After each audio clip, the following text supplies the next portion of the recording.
Hey, everybody. Raise your hand if you know how far light travels in a microsecond. Now, of course, I can't see anything, but I hope somebody has raised their hand. It's 300 meters or 981 feet in a vacuum, or essentially in air. In fiber, it's about 30% slower, so it's 700 feet or 230 meters in a microsecond. And this really matters. Like, this is physics. You can't exactly bend the rules of physics. There are certain types of companies that really, really care about latency, even more so than others. High-frequency traders are the best example. They place their systems as close to the stock exchange as possible, to the point where stock exchanges have to control fairness by weaving fiber around so everybody gets the exact same length, as in length is distance. They invest hundreds of millions of dollars building microwave repeater networks between stock exchanges so that they could get that 30% back and actually go at the speed of light instead of at the speed of light in fiber.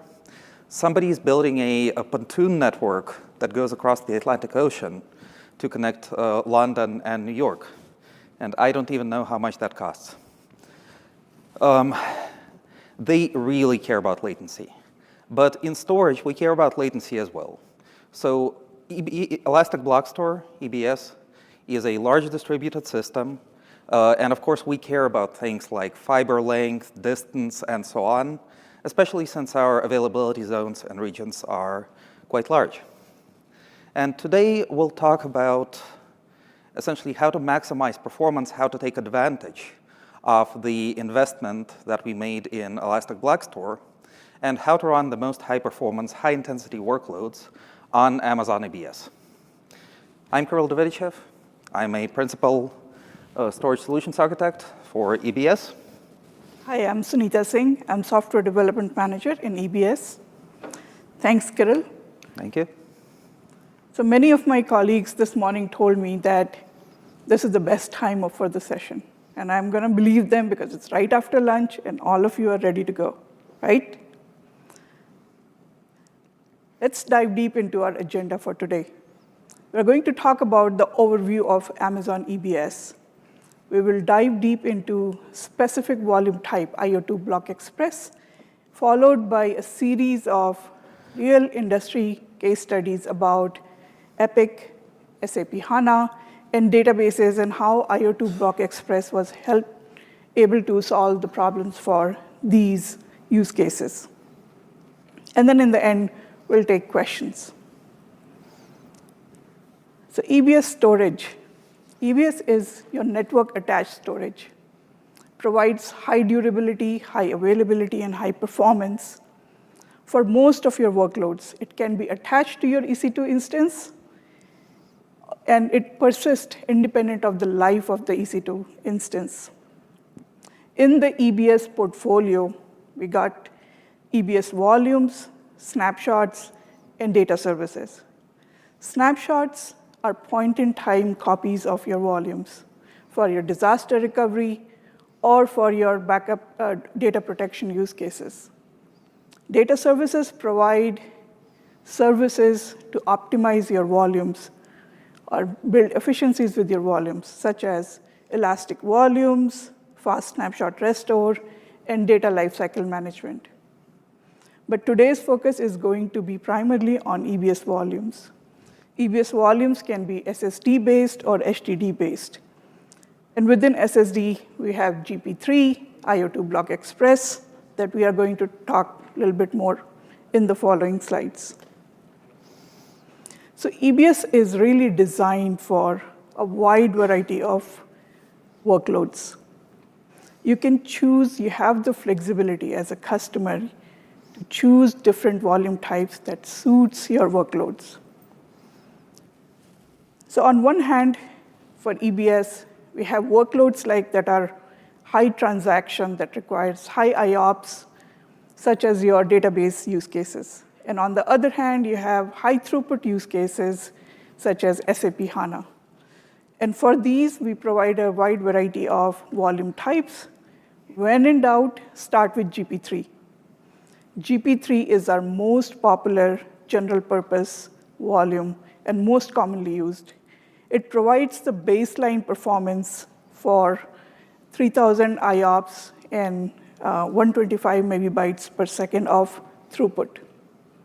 And if, let's say you start with GP3, and you need to scale up, increase your IOPS or throughput, or the storage capacity, you can always use one of our fantastic service, Elastic Volumes, to modify your volume and scale it up for IOPS or throughput or your storage capacity. Going a little bit more into details of the performance characteristics of different volume types. So I talked about GP3. GP3 is great for most of your workloads. IO2 Block Express is essentially built for your mission-critical workloads, where you require very high IOPS. So as you can see, IO2 Block Express provides you 265K IOPS. It comes with 4,000 megabytes per second of throughput and provides the highest durability amongst the volume types that we provide, which comes with like a 5 nines of durability, meaning lower downtime for your applications. And IO2 Block Express has a consistent sub-millisecond latency for your workloads. So it's really meant for mission-critical workloads. And we are going to take few examples, like I said, the real-world use cases and how IO2 Block Express helped them. In case you missed the announcement in the reInvent last year, we announced that IO2 Block Express supports all the Nitro instances now. So if you like just comparing IO1 with IO2, IO2 provides 4x the throughput, the max IOPS, than the IO1 volumes. It has 100x more durability, and then it's 50% cheaper when you're driving a lot of IOs. So if you're using IO1, there is no reason not to upgrade to IO2 Block Express. So now we are going to dive deep into some of the use cases, the real-world case studies from the industry. So through demands and mergers and acquisitions, healthcare industry is fast growing. And these workloads want to move to the cloud. Imagine hospitals and doctors caring for their patients and can't get to their medical records. That is mission critical. Epic, one of the leading electronic health record systems, today has most of their deployments on premises. That means they have to provision the infrastructure, like a lot in upfront, and to scale and for performance, for futuristic for next 5 to 10 years. Meaning they have to invest the CapEx front for the next 5 years that they may or may not use. So a lot of Epic customers want to start small, scale up as they grow. And Epic's use case is very unique, where their requirement is really transactional, high IOPS requirements. So what has AWS done for Epic? Using IO2 Block Express, we've been able to provide 256K IOPS per volume for Epic. And not just that, increasing it to 420K IOPS when striped through more volumes per instance. That is equating to, with Epic was able to achieve 75 million transactions per second. And they were able to scale out 35%, scale up 35%, and scale out 2x their on-premises operational database.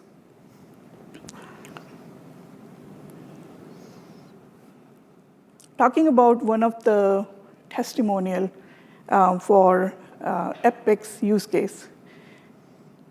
So as I said, like Epics is really high IOPS use case. One of the testimonial is from the Baptist Memorial Healthcare, one of the major healthcare provider in Florida.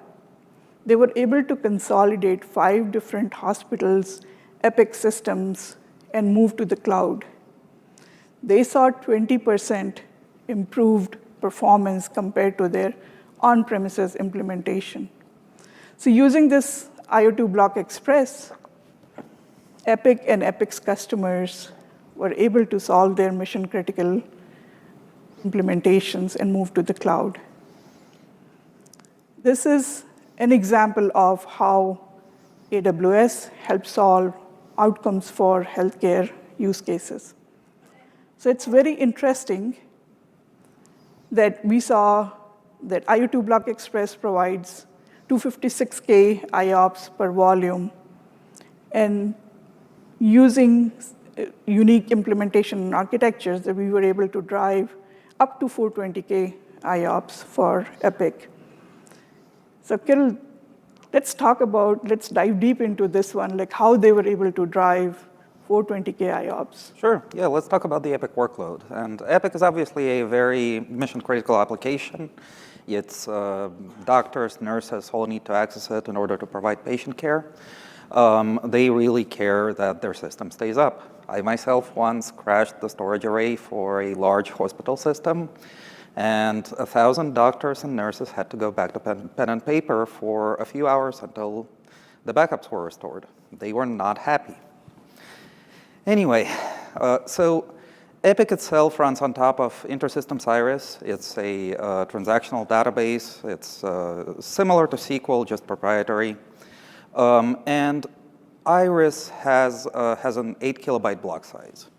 The Epic workloads itself, if you think about what it does, like it's doctors accessing health records more than actually putting data in, it's a read-heavy workload. So it's lots and lots of small 8K transactions like patient names, patient, notes, doctor's notes, charts, and so on. This workload isn't actually perfect for EBS because on GP3 and IO2, the native block size is 16K. So if you are running other databases on EBS and you also have a very low block size set in your database, then consider taking a look into tuning your databases so that they align better with what the underlying storage supports. ST1 and SC1 are magnetic storage types, so their kind of native block size under the covers is 1 megabyte. Although both SSD and HDD-based volumes advertise 4K to the operating system so that the operating system doesn't get confused. Just know that a smaller transaction will still result in a 16 kilobyte access behind the scenes. That's what's called read and write inflation for throughput. So even though, let's say, you're running 8K, you may not be able to get 4 gigabytes per second off 8K on IO2 Block Express on a single volume because it just gets inflated. So it's high IOPS, needs lowest latency. Doctors really don't like to wait. And it's very high concurrency. It's thousands of people accessing the same thing, the same system at the same time. Not a lot of writes. Now, IO2 Block Express maximum is 256,000 IOPS. And EC2 instances, except for one, the U7i, support up to 400,000 IOPS per instance. So how do we actually get to that? Of course, with volume striping or with using multiple volumes in a different way, maybe having different workloads on the different volumes. I get a lot of questions like, should you use RAID with EBS? Shouldn't you use RAID? In general, no, you shouldn't use RAID with EBS because it's already redundant, but RAID 0 is an exception. You can and should use RAID 0 or MD RAID, LVM, whatever you want, in order to get more performance than a volume itself can provide by using multiple volumes. Just be aware that when you start adding multiple volumes to an instance, your effective durability of that system goes down. So we publish durability statistics for each volume type. And if you stripe n volumes together, your effective durability here at the bottom is 1 minus annual failure rate to the power of n. So 2 IO2 block express volumes, you get still almost 5/9 of durability. That's totally fine. And for mission-critical applications, you can stripe 3, 4, however many IO2 block express volumes. But be careful when you do this with GB3, because you could very well get the same 400,000 IOPS out of GB3 by striping 25 volumes together, which you can do. Some of our instances support up to 127 volumes. But just be aware that if you do this, the system does become more likely to have an issue, because any one volume having a failure can take down the entire environment. So when you do this, make sure that you either replicate using the application, like let's say Oracle ASM, or that you take regular snapshots and have a solid backup and DR strategy for this kind of a setup. In order to help detect volume issues easier, we've recently launched the attached EBS status check in EC2. So before that, you had to go look at your individual EBS volumes to see their status. And if a volume had an issue, you essentially had to go through every single volume that's attached to an instance if you suspect you have a storage problem, and then determine which volume it is. Now you can get this directly from the EC2 console. You can get it from the EC2 API by querying the instance. It will tell you directly which volume is having an I/O pause, as we call it, or a stall. It also integrates with auto-scaling groups, so you can automate your recovery, you can automate instance replacement, and essentially improve your reliability that way without human interaction. Now, let's talk about latency. So IO2 block express is the lowest latency volume that we have today. We don't publish exact figures on latency, but it's consistently sub-millisecond, even at large I/O sizes. And you can kind of do your own benchmarking if you want to get real numbers. Just be aware that they can fluctuate between regions, depending on where your volume is and so on. So one benchmark is not enough to get a full understanding, but it's definitely sub-millisecond. Let's just call it 2,000 IOPS per thread, or latency of half a millisecond for this example. Now, I made up that number, but for this example, it should do. If we take GP3, for example, it has single-digit millisecond latency. So let's just say it can do up to 1,000 IOPS per thread. And where did I get those numbers? I divided 1 by the latency in milliseconds, and that is how many IOPS a single thread of an application can push. Now, how do I actually get to 256,000 IOPS if a single-threaded application can only do this? And this is important for databases that do transactions, that say, write to a transaction log in a single-threaded fashion. Sometimes this will be a bottleneck. Latency will be a bottleneck. But most applications have the ability to do multiple workers, multiple processes, do separate transactions like that don't lock each other out, essentially non-blocking transactions. In some cases, like MySQL, you can also use torn write prevention to prevent it from double writing and double syncing a transaction, which is actually a huge improvement in performance, if you didn't know. But yeah, to max out an IO2 block express volume, you definitely need a multi-threaded application.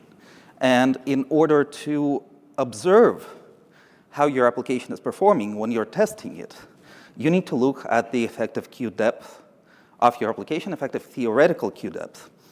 And you need to look at what the actual queue depth is.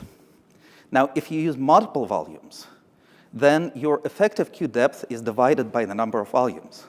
So you may need more queuing in order to achieve the max performance of the storage in this situation. And then here's a formula for effective max IOPS. It's 1 divided by latency times queue depth. So if your application has a queue depth of 32, then you would be able to do 64,000 plus IOPS on Block Express. If you can do more, do more. Latency is really important, and a lot of people miss this fact. Now, let's look at the tail latency of IO2 Block Express compared to GP3. So IO2 Block Express was designed to be very consistent and have a very consistent low latency. What this means is you can get much more predictable performance, and you can, first of all, you can push the volume almost to its limits without having to worry, like, what if a single blip takes my application down?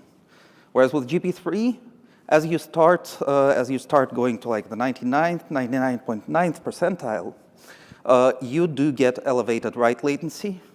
It's just not as consistent. So this is why we say if you have a mission-critical performance application that requires lots of IOPS and low latency, definitely consider running it on IO2. To give you a solid number, for IO2 Block Express volumes, since this chart kind of doesn't really show it, we deliver sub-millisecond latency 99.9% of the time. And even for the remaining 0.1% of the time, our tail latency is still significantly better than on GP3. Thank you, Kirill. So let's talk through another use case. So we saw one of the use case that was Epic's use case, high IOPS, 256K, starting with that, and then achieving up to 420K IOPS. Our next use case is about SAP HANA. This is a high throughput use case. SAP HANA is mission critical. Many enterprises run their business on SAP HANA. SAP HANA is an in-memory database, and like many in-memory databases, they bring all their persisted data at the startup time into the memory, which really requires like at the startup time, which is like, that could happen, the startups could happen for restarts or maintenance events. And the downtime at that time is really critical for these enterprises. So to achieve this, SAP uses large block sizes. So we heard the use case of the Epic. In SAP's HANA case, it's a high throughput use case. There, they have large block sizes of 256K IO, for which they need really high throughput so that they have very little startup time. IO2 Block Express is really recommended for this use case for SAP deployments that are mission critical and requires high performance.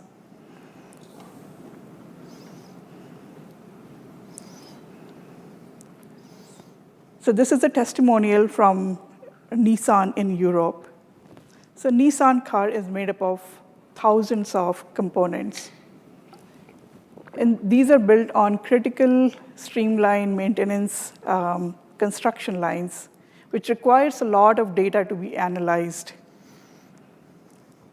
And they really wanted to, they saw in Europe that they needed to, their data was growing a lot, and they needed to process this data at a large scale. And they wanted to move towards cloud. Moving towards Nissan, moving their SAP workload towards cloud, they were able to achieve 63% improved performance using IO2 Block Express. In addition to that, they were also able to use snapshot feature from EBS to have a consistent delivery time for them for their database recovery. And additionally, moving to the cloud opened up the elasticity for them for their new initiative, and whenever they wanted to test at large scale, they could scale up and then bring it down as their testing was completed. So we saw this SAP HANA. This is different use case, which required high throughput. And this is like a throughput-intensive use case, very different from the Epic's use case. So let's understand like how SAP HANA was able to achieve this high throughput using IO2 Block Express. Kirill, can we talk about it? Yeah. So we wanted to show you kind of two examples that are on the opposite ends of the spectrum of databases. We got the super small block size of Epic, and we got the super high block size sequential workload of SAP HANA. Most databases will fall somewhere in the middle. So a lot of them will have 64K, 32K maybe, if you're talking MySQL, Postgres. SQL Server is also in that range. But this advice applies to really all database sizes, or all database types. The SAP HANA workload, it loads data into memory, and then all the processing happens in memory. So when it starts, it just needs to load data really, really fast, sequentially. It does it at 256K, so it needs high throughput and low latency for reads, because it needs to read them quick. Then when it writes out, it just writes out the changes. So it's random writes, but they're already compacted kind of to 256K. So they're random but big. And the concurrency is moderate, because after it finishes reading, only then it starts writing. And then when it writes, it doesn't really read anymore.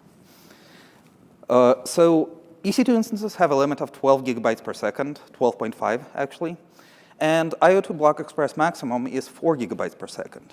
So again, in order to maximize the capability of the instance, we recommend that you stripe IO2 Block Express volumes. You can do 3 volumes to achieve 12 gigabytes a second, or 4 volumes if you want to get to 12.5, or if there's another instance that launches later that will go maybe to 16 or 20 gigabits. I don't know. Gigabytes, sorry. Now, I said earlier EBS native block size is 16 kilobytes. But in EBS, we have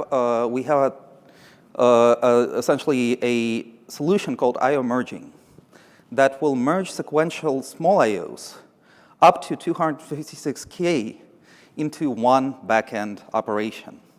And what this means is, even if you're writing at 16K sequentially, the system detects it, and it will only charge you for one 256 kilobyte IOP. What this means is you don't have to allocate maximum IOPS to a volume to achieve maximum throughput. So with IO2 Block Express, you can provision it with 16,000 IOPS and still get a throughput of 4 gigabytes a second if you have a workload like SAP HANA. If you have, say, 128 kilobyte workload, 128 kilobyte random in this case, then you can get away with 32,000 IOPS on IO2 Block Express and still get the 4 gigabytes per second. Now, the IO merging, it works separately for reads and for writes, but be aware that it has only one workload per queue. It doesn't really matter. For SAP HANA type scenario, because all of its IOPS are already to 56K when they hit us. But if you're relying on IO merging to kind of combine smaller block size workloads together, then be aware that it may not work if you have more than one stream going in one direction. So if you have, say, if you read offset 1, then offset 5, then offset 2, then offset 6, IO merging will not work because it will clear that queue and the IOPS will effectively be small. About a month ago, speaking about latency, we've introduced CloudWatch metrics for average EBS volume latency. That's for reads and for writes. They're in CloudWatch by default, in the free tier of CloudWatch. They're available for all of your volumes. And basically, they allow you to monitor your latency at a 1-minute granularity to identify any sort of bottlenecks, identify if the volume type is not suitable for your application, like when you're doing some performance investigations, and helping you root cause issues. Now, in EBS, the way volumes are actually like provisioned, essentially you get a certain amount of IOPS and a certain amount of throughputs. You pay for that for most volumes, right? So GP3 baseline is 3,000. What happens if you hit more? Well, you get a certain amount of throttling. So you cannot exceed the provision performance. You would have to allocate more performance to it. And the EBS volume latency metric does not include the time we spend throttling. I'll explain why in a second, but just be aware that this is the back-end latency. Like, this is the fair latency before the throttle. We also recently introduced real-time I/O performance statistics for EBS volumes. Now, these are accessible through the NVMe driver itself, so you can get those metrics using a host-level utility. We provide one on GitHub called something like EBS CLI stats. Anyway, it's in the documentation, but they are also available as a log page in the NVMe driver itself. So you could integrate those per-second metrics into any kind of in-house application that you may have that logs performance. Eventually, we will have other vendors integrate those metrics into their monitoring agents. They should eventually be in CloudWatch Agent 2, and they are available in Prometheus for EKS workloads already. Let me give you an example. So we give you quite a bit of information you were previously just not able to get at a 1-second granularity unless you used the operating system. And operating system, of course, does not give you the view from a storage devices perspective. It gives you a view from the operating system perspective. So the metrics give you the IOPS. It's a rolling counter, so it doesn't reset. You have to get samples and then subtract one sample from the other to get your real-time IOPS, which works for most monitoring systems. So we give you total read and write IOPS that update every second. We give you total bytes read and written, that's your throughput, and the total time in microseconds that was spent both reading and writing. That effectively is your latency. So if you divide the time in microseconds by the IOPS, you get your effective average latency over the volume lifetime. But what if you want to know, is IO2 block express actually as consistent latency-wise as we say? We give you a IO latency histogram for both reads and writes as well. So you can do this math on like P90, P99, P99.9 yourself and validate how consistent the latency actually is on a IO2 block express or on a GP3 volume. This example is GP3, by the way. So we give you bins, and I've excluded the 0 ones. So you can see how the majority of the I/O for reads was served in between 250 microseconds and 1 millisecond. For both reads, and well, no, writes are a little bit slower, but still, the majority of the I/O was served within 4 milliseconds for writes. There are some outliers, but they taper down quickly. So this can be super useful, especially if you keep track of that histogram to catch outliers as they happen. And you could build a heat map or something with this histogram, or by capturing the histogram. I'm sure that somebody at some point will provide an automated heat map generator if I don't get to it first. But it's super useful for identifying like blips in the volume storage performance. And of course, support will also has access to those metrics, and they would be able to identify things like this as well based on the same data that we provide to you. Even more importantly, and this is probably what I'm the most excited about here, not even the histograms, is we give you the amount of time the EBS volume spent in a performance exceeding state. So that is the time that we throttled it because it exceeded its allowance. And we give you those as well in microseconds, both for IOPS and for throughput. So you can easily identify using this utility when you're hitting your IOPS limits and when you're hitting your throughput limits if you're not sure. It helps you right-size your volumes. It also gives you the EC2 level metrics. So EC2 itself also has certain limits above which essentially it just cannot give you more performance. Each EC2 instance, we publish the IOPS and throughput capability in our documentation. And this metric gives you essentially an indication that your EC2 instance is not right-sized for the workload, that you are pushing more storage than the instance is capable of.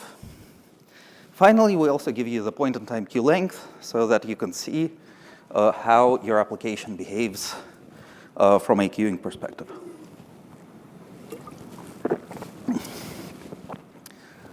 Now, in order to identify when you're hitting those limits, so when you're exceeding the provisioned performance, of course, you don't have to use the NVMe driver.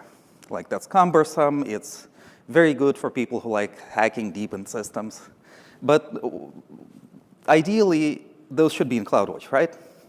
And so to make life simple, we've introduced 2 new CloudWatch metrics that will give you an indication that the EBS volume is being overdriven.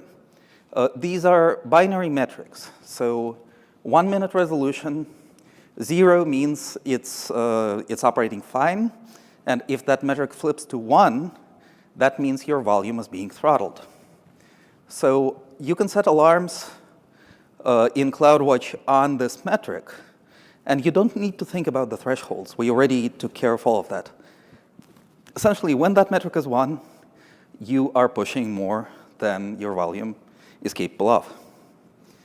I am super excited about this, and I can't wait customers to use it to identify when their application needs more. Finally, I wanted to give an example of McAfee that switched to IO2 Block Express for some of their mission-critical databases. And these 4 percentages really illustrate all of the benefits of IO2 Block Express that we were talking about in this session. So the 30% performance improvement is, of course, from the higher IOPS and higher throughput of IO2 Block Express, as well as lower latency. 20% reduced query times. Also, of course, query time is latency. That's just latency. Reporting time reduction is usually throughput bound. It could be IOPS bound, but usually it's throughput. And they were able to get 5 times lower, so 81% reduction. And of course, their backups are faster by 50%, because not only can they read the backups faster, they also have more performance available in the system itself, so that the backup workload does not compete with the production workload.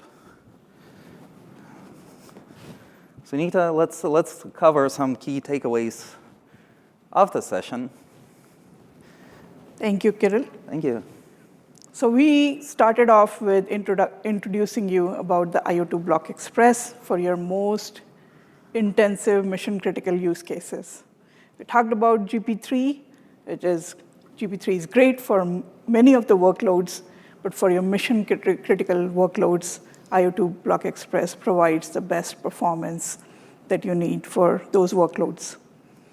We talked about the concept of striping and achieving higher IOPS or throughput.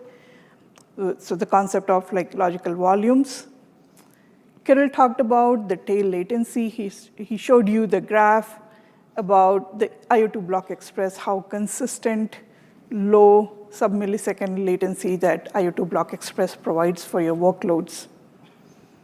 And the durability. We provided that for IO2 Block Express, it provides a 5 nines of durability. That's the highest durability for a volume that we in our offering. And that means that lower downtime for your applications. So really, these are the attributes. We discussed all the use cases from the industry, from Epic HANA of high IOPS. We talked about the Epic, which was the high IOPS, and we talked about the SAP HANA, which was the high throughput use case. And then we also talked about the database use case as well. So thank you for your time today, and appreciate you all coming in and spending time with us and learning more about EBS and IO2 Block Express. Here's, if you haven't already seen it, map of all the sessions.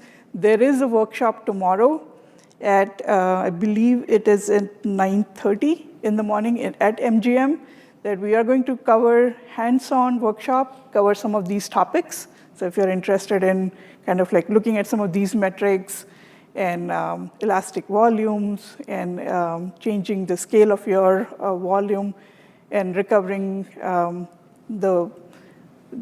using a snapshot recovering your volume. So if you're interested in that, there's a session called STG329 tomorrow. So thank you, and then we'll open it up for questions. All right, thank you all.